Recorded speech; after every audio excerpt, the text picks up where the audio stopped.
Welcome to the Future Chi Podcast.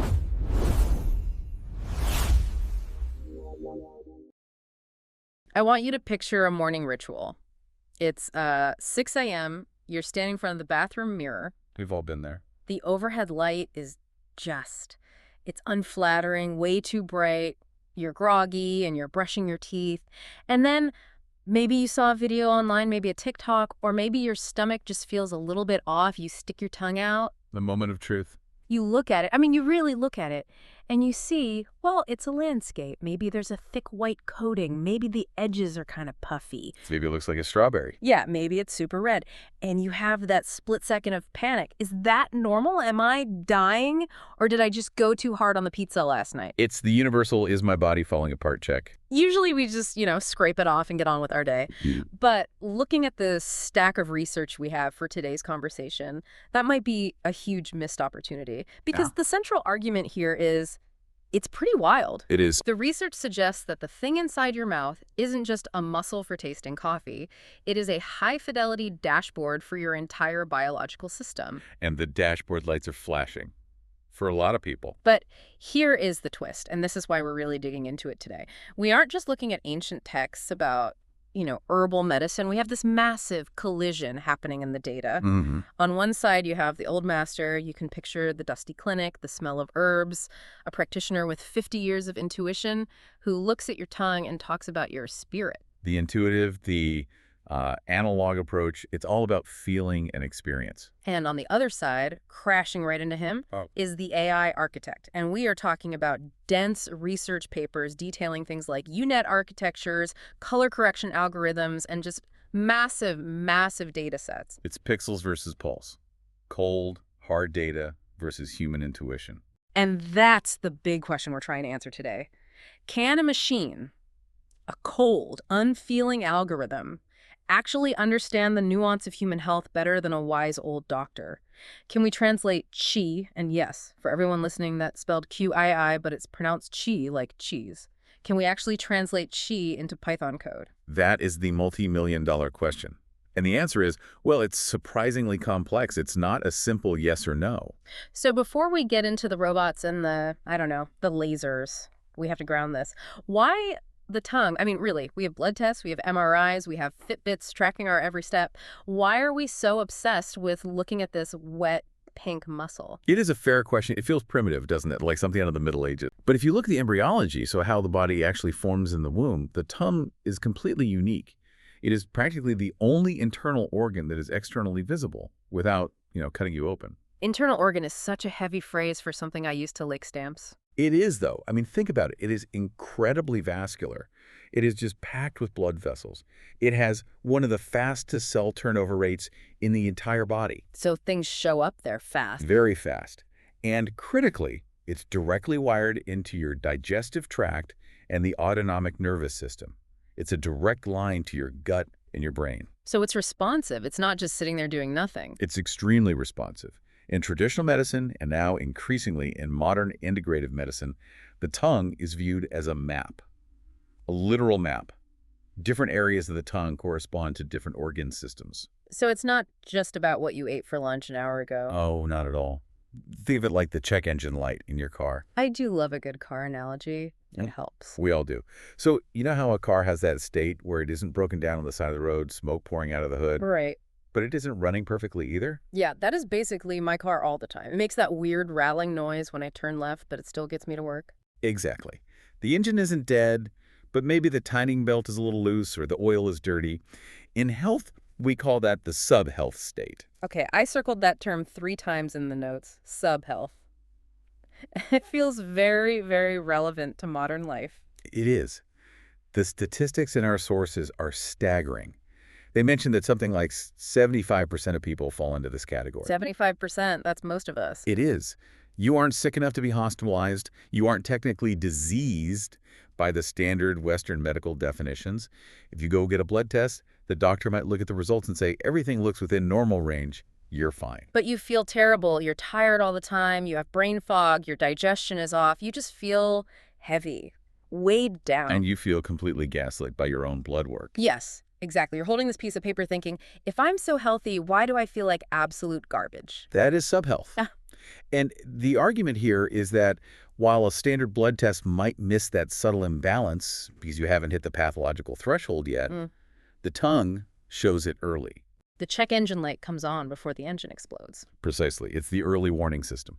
Okay, so if the tongue is this magical dashboard, this early warning system, why haven't we been using it more? Or rather, why do we need AI to look at it? Why can't we just trust the old master, well, let's call him Dr. Zhang, like in our source material? He's been doing this for 50 years.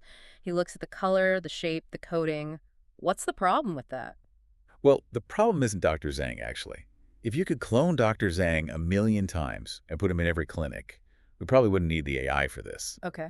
The problem is that Dr. Zhang is human. And humans are flawed. We have massive flaws when it comes to standardization and objectivity. Let's say you walk into a clinic.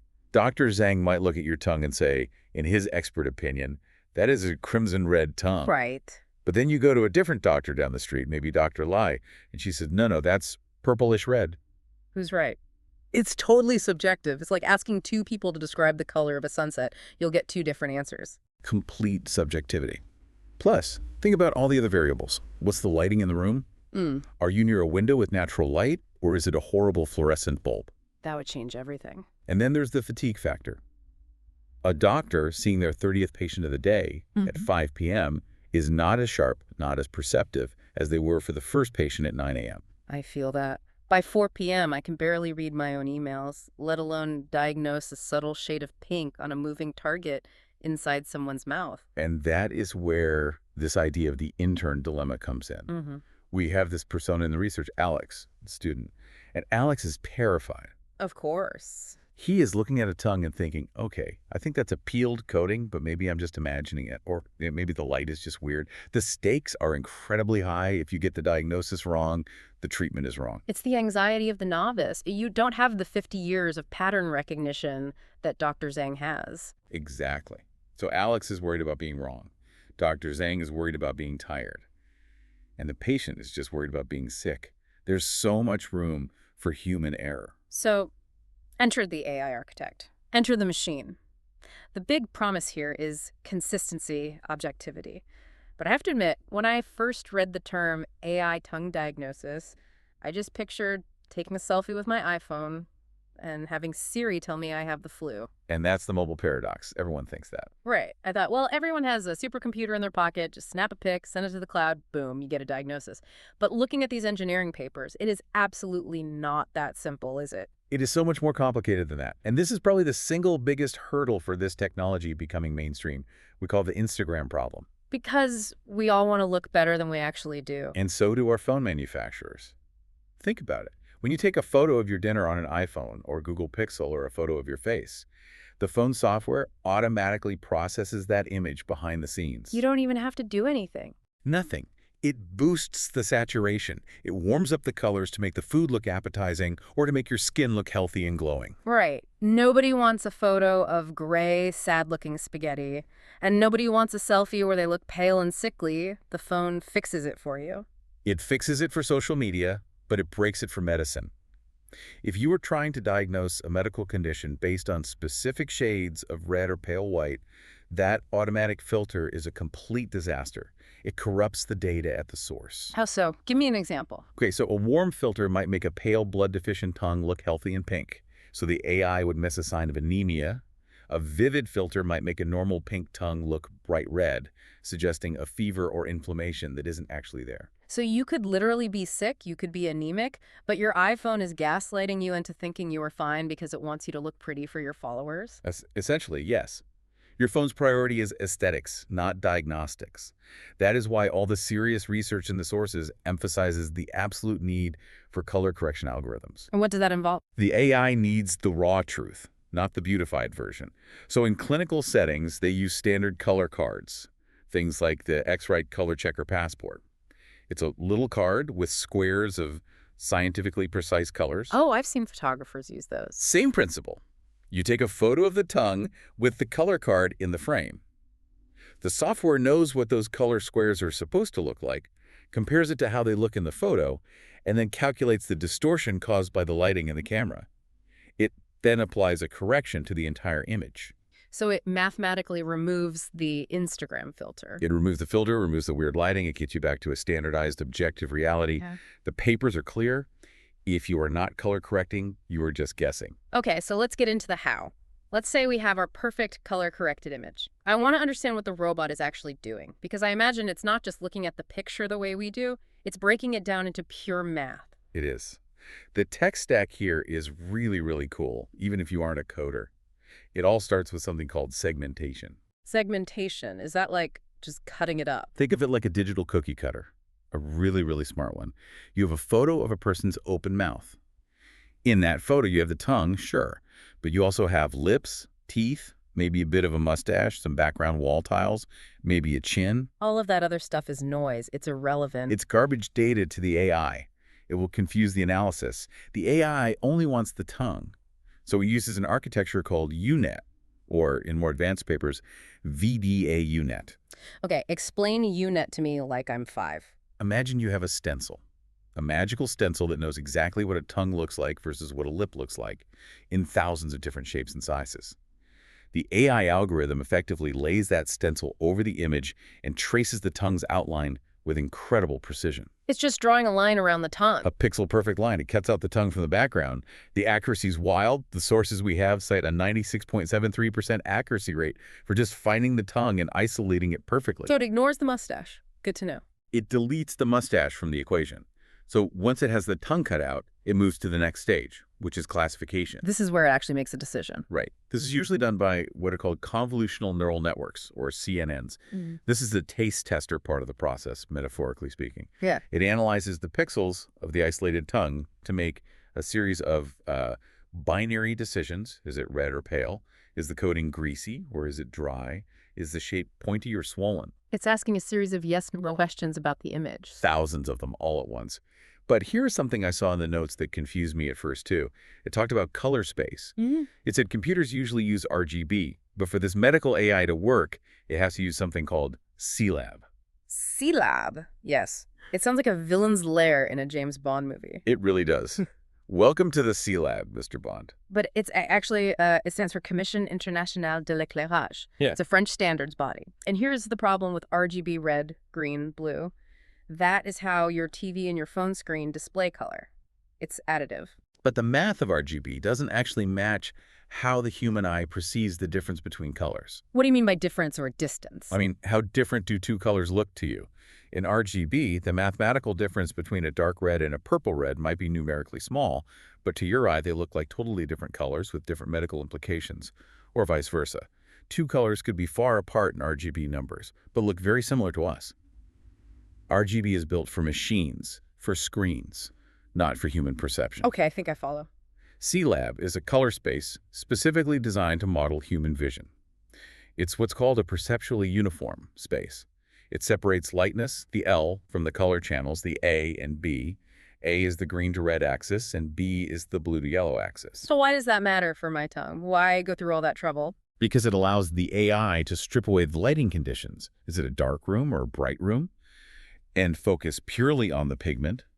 The L value handles the brightness, and the A and B values handle the pure color. It allows the machine to distinguish crimson from purple with a mathematical precision that is consistent with how our eyes see it. RGB just can't handle that nuance. So it's seeing color the way a human sees it, but measuring it with the cold, hard precision of a computer. That is the perfect way to put it. It's the best of both worlds. Okay, so we have the machine. It has cut out the tongue with the UNet cookie cutter. It's analyzing the colors in this fancy C-Lab space. Now we get to the part that I think is the absolute coolest. The translation dictionary, because we have these ancient terms from traditional medicine, things like kidney yin deficiency or blood stasis, that sound very mystical. They do. They sound esoteric, almost like poetry. But the AI turns them into pure math. This is the real aha moment where chi meets code. This is the bridge between the two worlds. So let's run through a few of these, really break them down, because I want to know what the robot is actually looking for. Let's start with a big one. Kidney yin deficiency. To me, that sounds like, I don't know, I need to drink more water or something. Well, let's break down the TCM concept first to make sense of it. In traditional Chinese medicine, yin and yang are a fundamental concept of balance. Yang is the hot, active, fiery energy.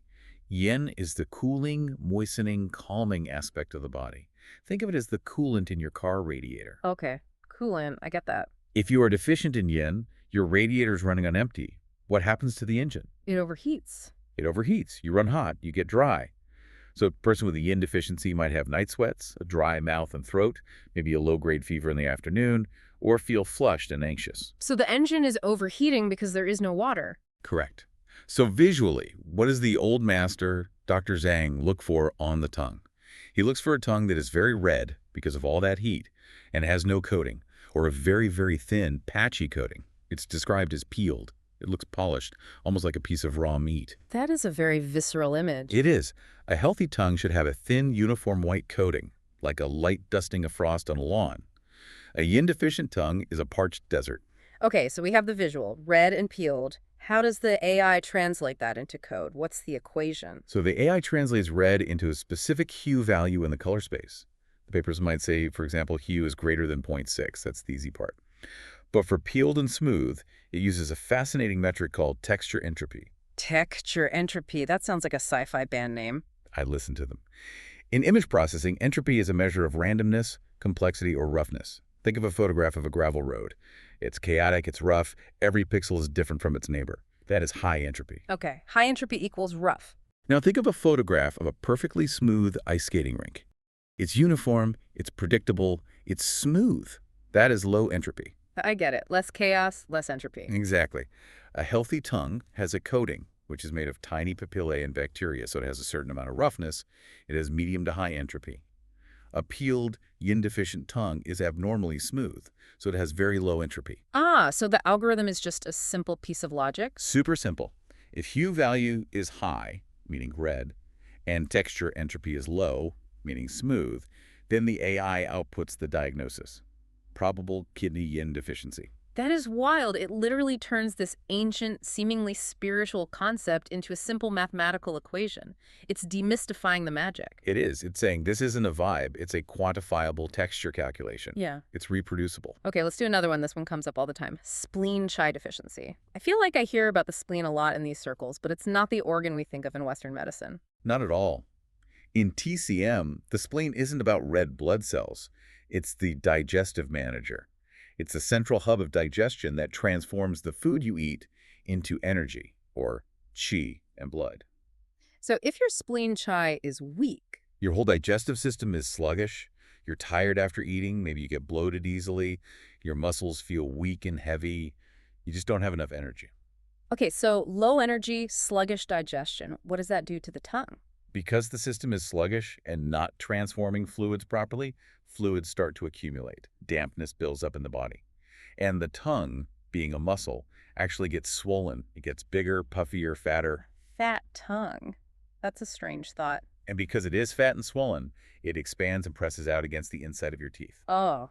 Is that where you get those little scallops on the side, like a pie crust edge? Exactly. They're called teeth marks. If you stick your tongue out and the edges look wavy or scalloped, that's a classic sign that the tongue is swollen and pressing against your dental arch. I have definitely seen that in the mirror. I always wondered what that was. That is the #1 sign of spleen chi deficiency. So how does the AI see it?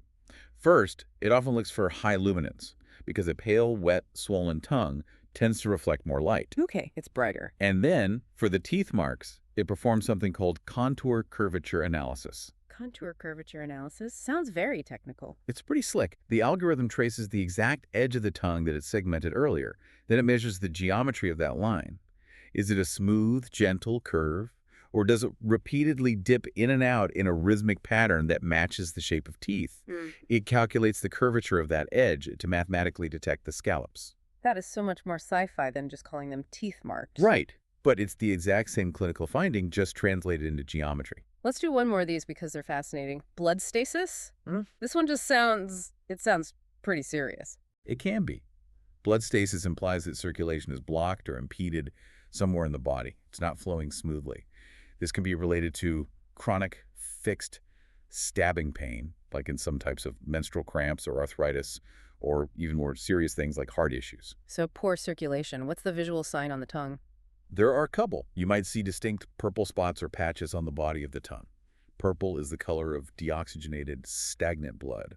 Or if you lift your tongue up and look at those two big veins underneath, the sublingual veins, they might be thick, dark, and maybe even crooked or varicose. And the AI, how does it spot that? For the purple spots, it looks for a blue channel dominance in the Scilab image data. It's looking for pixels where the blue-yellow axis is shifted heavily toward blue.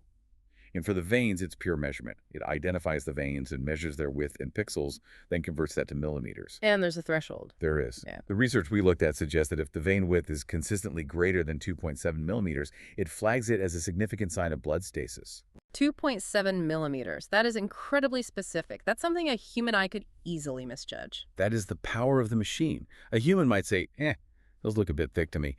The AI says these are 2.9 millimeters, which is 0.2 millimeters over the clinical safety threshold. It's quantitative, not qualitative. And that precision is exactly why the integrative MD persona from our notes, let's call her Dr. Sarah, is starting to pay serious attention to this. She doesn't care about the mysticism or the poetry of she cares about hard, reproducible data. Exactly. She wants proof. Show me the data. So let's talk about that proof, because I'm sure there are listeners right now thinking, okay, this is a cool party trick, turning poetry into math, but does it actually work? Is it accurate? The numbers coming out of recent large-scale studies are surprisingly high. Let's look at type 2 diabetes, for instance. Which is a huge, huge issue globally. Massive. The source material cites a study with over 5,000 tongue images. The AI they developed achieved a 98% detection accuracy for type 2 diabetes from the photo alone. Whoa, hang on, pause. 98%. That is astronomically high. That is basically perfect. I have to say, that sounds almost like hype. It is incredibly high, and you are right to be skeptical. I was too when I first read it. I mean, 98% is better than a lot of established medical tests. It is, and we have to remember these are often in controlled studies with perfect lighting and color correction. But the reason it seems to work so well for a condition like diabetes is that chronic high blood sugar leaves a very specific, multi-layered fingerprint on the tongue. Okay, so what is that fingerprint? What is the AI seeing? It's a combination of factors. First, very often, a thick, greasy yellow coating, which indicates what TCM calls damp heat accumulating in the body. Think of it as internal inflammation and metabolic gunk. Okay, yellow coating. And that's combined with those engorged sublingual veins we just talked about, the blood stasis sign. When you have high blood sugar for a long time, it damages the microcirculation all of your body. The tiny veins under the tongue get thick, dark, and distended. So before you even prick your finger for a blood sugar test, your tongue is already shouting diabetes because of the specific combination of vein damage and inflammatory coating.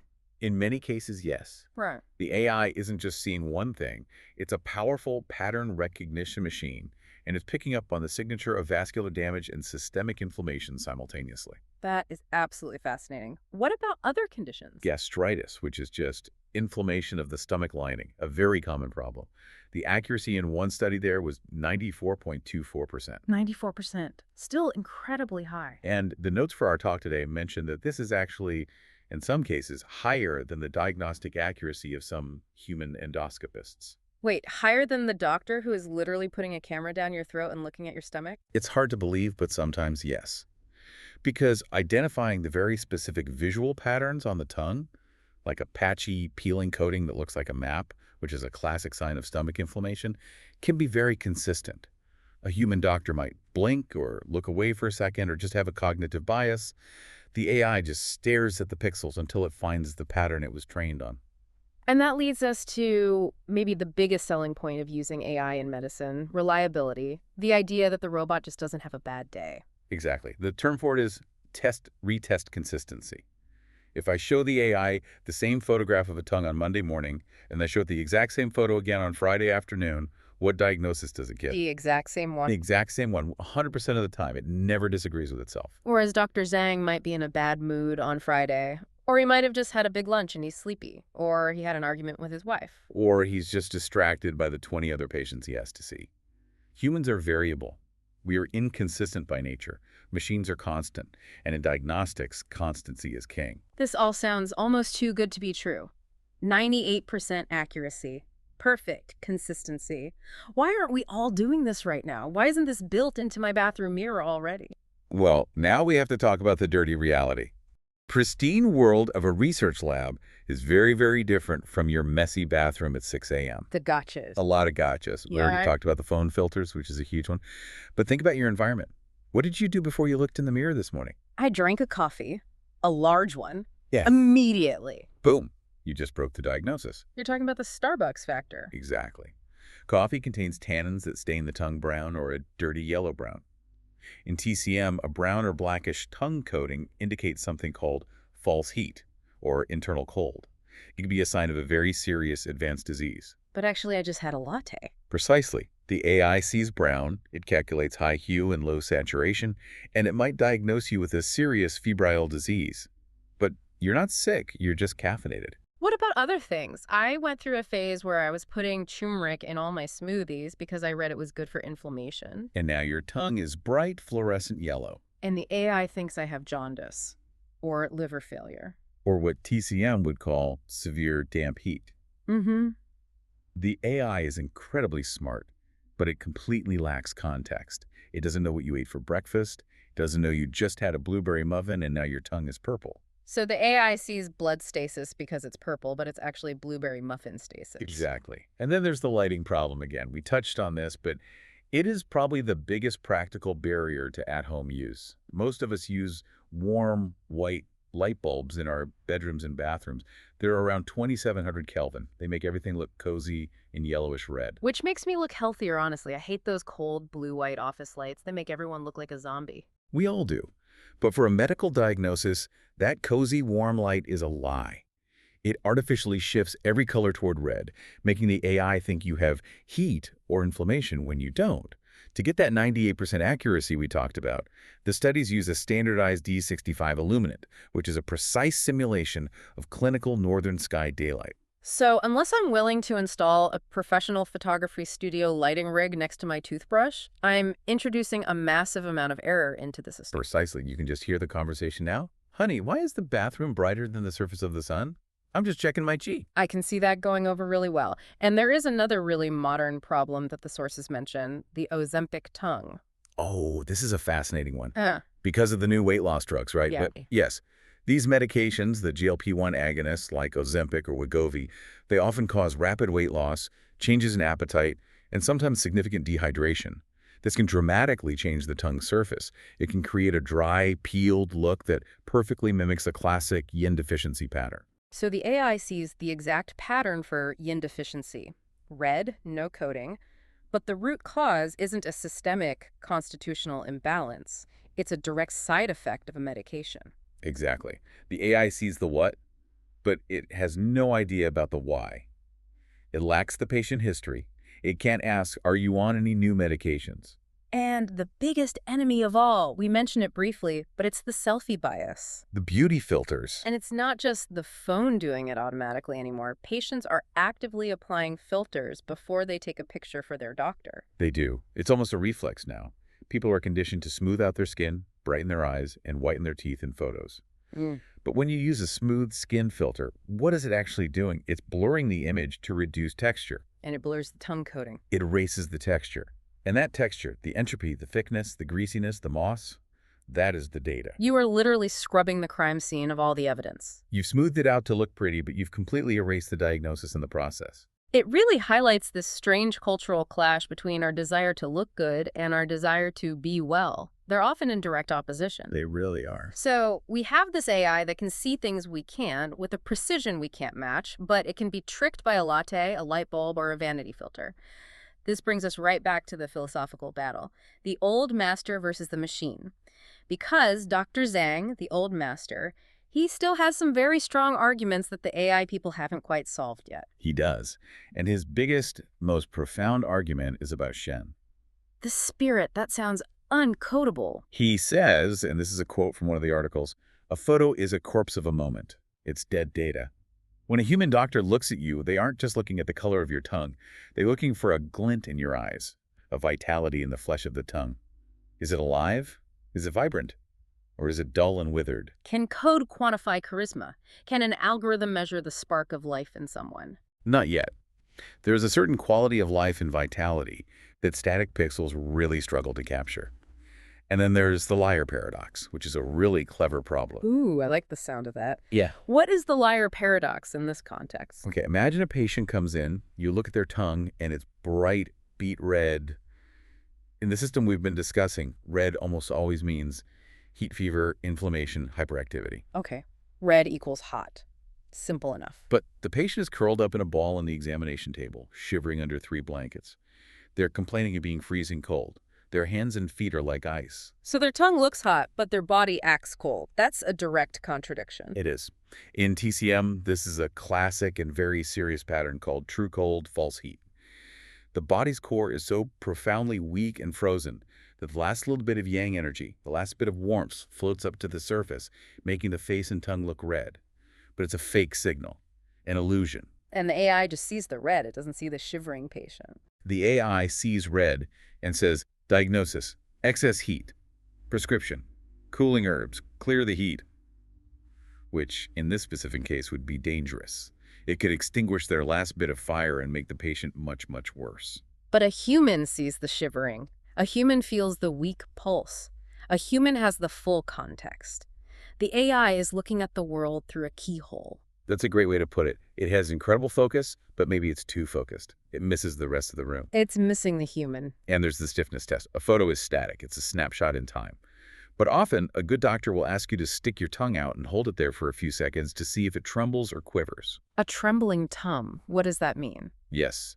A quivering tongue can be a sign of chronic anxiety or extreme fatigue, or what TCM calls internal wind. And even more seriously, a stiff tongue that deviates to one side, like it involuntarily points to the left when you try to stick it straight out, that can be a major warning sign for an impending stroke. And you cannot see a tremble or a deviation in a JPEG file. No. You need motion. You need time. So the old master, Dr. Zhang, he still has a job. For now. For now. I hear that ominous foreshadowing in your voice. Because part 7 of our discussion today is future horizons. We aren't going to be stuck with static photos forever. What is coming next down the pipeline?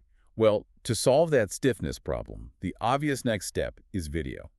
Dynamic video analysis. So instead of a selfie, you take a 10-second video of you sticking your tongue out. Exactly.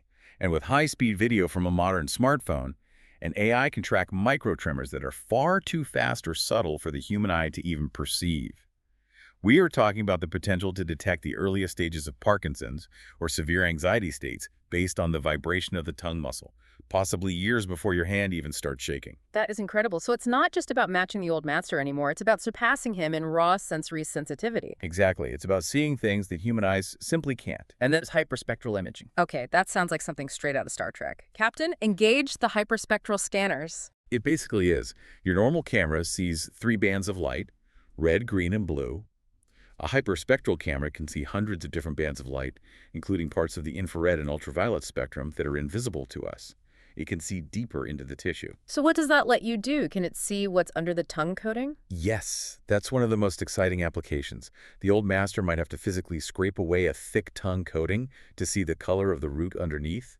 A hyperspectral camera could just look through the coating like X-ray vision to detect blood stasis or circulation issues deep within the tissue of the tongue itself. That is just wild. And I saw something in the notes about AR glasses. Augmented reality clinical assistants. This is where it gets really futuristic. Imagine Dr. Sarah, our integrative MD, is wearing a pair of smart glasses, like the ones Apple or Google are developing. She looks at your tongue, and her glasses overlay a real-time heat map on top of her vision. Like the Predator vision from the movie. Hopefully a little less violent. But yes, that's the idea. It would instantly highlight areas of inflammation in bright red or areas of poor circulation in blue that are completely invisible to her naked eye. It would pop up alerts like, warning, high heat signature detected in the liver zone on the right side. I love that. It's not about replacing the doctor. It's about giving the doctor superpowers. It augments their natural senses. And that leads us to the gut-brain connection. This is a huge area of modern medical research right now. We know the surface of the tongue is colonized by a complex community of bacteria. The tongue microbiome. Ew, but yes. And what's fascinating is that the ratio of certain types of bacteria on the tongue, like the ratio of firmicutes to Bacteroides, directly correlates with the bacterial population in your gut. And we know, because of the vagus nerve, that the gut is in constant communication with the brain. The gut-brain axis, it's tied to everything from depression to immunity. Everything. So a thick, greasy coating on the tongue might not just mean you ate some bad fried food. Its specific bacterial signature could be a predictor for brain fog, anxiety, or even depression.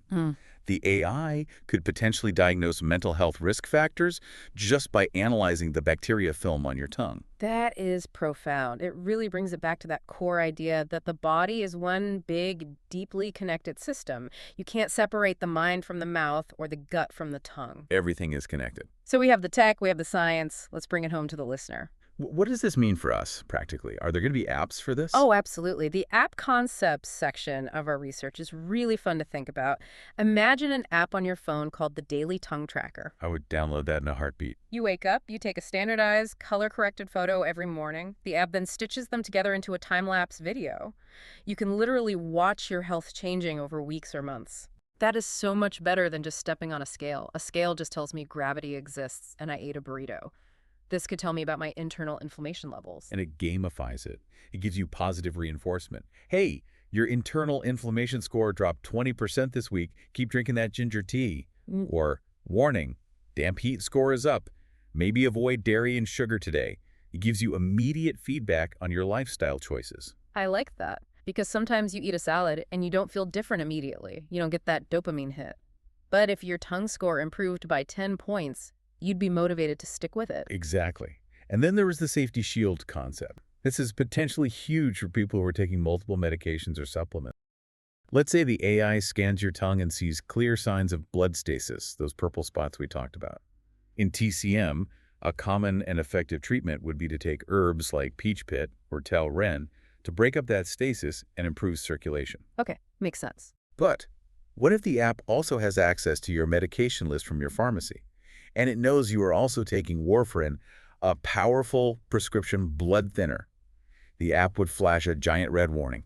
Stop pee. Because you would basically bleed out. You'd be thinning your blood from two different directions. Right. Combining powerful blood-moving herbs with prescription blood-thinning drugs can be extremely dangerous.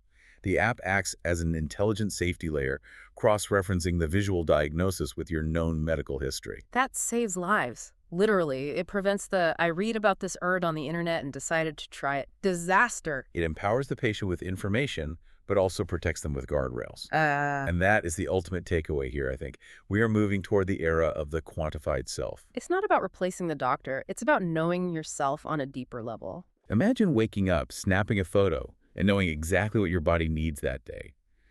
Today, your system looks depleted. You need rest. Today, your tongue looks dry. You need more water. Today, there's heat on the sides. Stay away from the spicy food and alcohol. It takes the guesswork out of being human. It's like finally getting a user manual for your own body that updates in real time every single morning. Ideally, yes. That's the dream. But I have to ask, what's the downside? I mean, besides the very real risk of becoming a complete hypochondriac. The hypochondria is a real risk, for sure. If the AI tells you your chai is down 5% from yesterday, do you panic? Do we become a society obsessed with the whiteness of our tongue coating? I can definitely see myself obsessing over that. Honey, I can't go to dinner tonight. My texture entropy is unacceptably high. And there is the deeper, more philosophical question. If the tongue is the check engine light for our body, what happens when we start ignoring it? Just like we already do with our cars. Yeah, most of us ignore that light until smoke starts coming out of the hood. Right. Information is only useful if we act on it. The AI can give us the perfect user manual, but can't force us to drive the car safely. It can tell you to drink more water, but it can't pour the glass for you. The responsibility still falls on us. That is the truth. And one final thought to leave everyone with. We've talked about the mirror, we've talked about the data, the code, the science, but think about this for a second. The tongue is the only muscle in the human body that is attached at only one end. Huh. I've never thought about that before. It's just hanging there. It is the most flexible, most expressive, most versatile tool we have. It allows us to speak, to taste, to swallow, to kiss. It is the gatekeeper between the outside world and our inner core. By finally turning the camera on it, we are finally, after all this time, starting to listen to what the gatekeeper has to say. I love that. So here is your challenge. If you're listening, go find a mirror, right now or, when it's safe to do so. Go to your bathroom, make sure the lighting is good, turn off the beauty filter on your phone camera, open your mouth, and just look. You might be surprised at what your body is trying to tell you. Just maybe don't do it right after your morning coffee. Exactly. No Starbucks before the health selfie. Thanks for listening, everyone. We'll talk to you next time.